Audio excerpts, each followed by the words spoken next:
बहुत समय पहले की बात है। भारत में एक महान राजा थे जिनका नाम विक्रमादित्य था। वे अपनी दयालुता और बुद्धिमानी के लिए प्रसिद्ध थे। उनकी बहादुरी की भी चारों तरफ चर्चा होती थी। एक दिन राजा विक्रमादित्य के दरबार में एक तांत्रिक आया। उसने राजा को उपहार स्वरूप एक फल दिया, जिसे राजा ने आदर पूर्वक स्वीकार किया। तांत्रिक ने राजा से अनुरोध किया कि उस फल को राजकोष में रख दिया जाए। अगले दिन तांत्रिक फिर आया और राजा को एक और फल दिया, जिसे भी राजकोष में रखने का अनुरोध किया।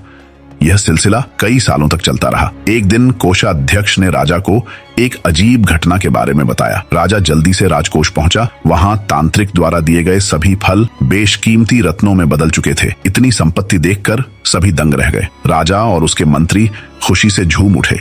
अगले दिन तांत्रिक फिर से आया। राजा ने अपने सिंहासन से उठकर उसका आदर पूर्वक स्वागत किया और कहा, महाराज, आपने हमारे दरबार में आकर हमारा मान बढ़ाया है। कृपया मुझे आशीर्वाद दे बताइए, मैं आपके लिए क्या कर सकता हूँ। तांत्रिक ने कहा, मेरा आशीर्वाद हमेशा तुम्हारे साथ है, परंतु हाँ, तुम मेरी एक मदद कर सकते हो। राजा विक्रमादित्य, जो हमेशा मदद करने वालों की मदद करते थे, राजा विक्रमादित्य ने तुरंत हामी भर दी। तांत्रिक ने कहा, घने जंगल में एक पीपल का पेड़ है जिस पर एक शव लटका हुआ है। मुझे देवी को प्रसन्न करने के लिए उस शव की बलि देनी है।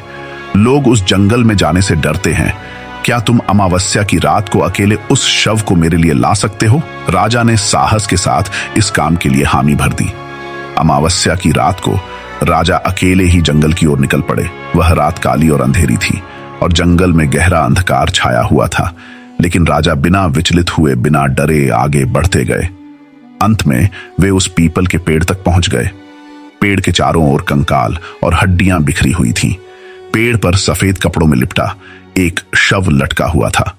राजा पेड़ पर चढ़े और शव को उतारकर अपने कंधे पर रख लिया।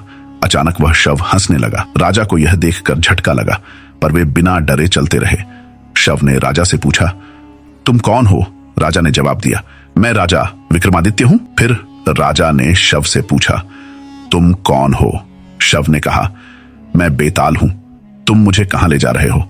राजा ने बेताल को तांत्रिक की पूरी कहानी सुना दी।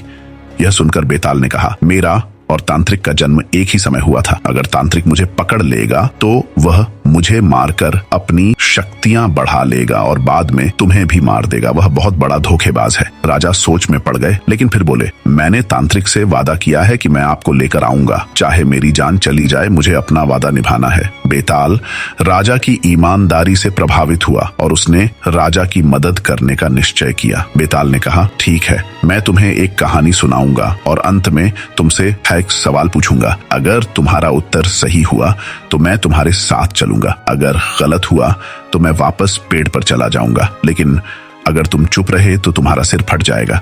क्या तुम यह मानते हो? राजा ने बेताल की शर्त मान ली और उनकी यात्रा आगे बढ़ी। आगे की कहानी जानेंगे अगले भाग में।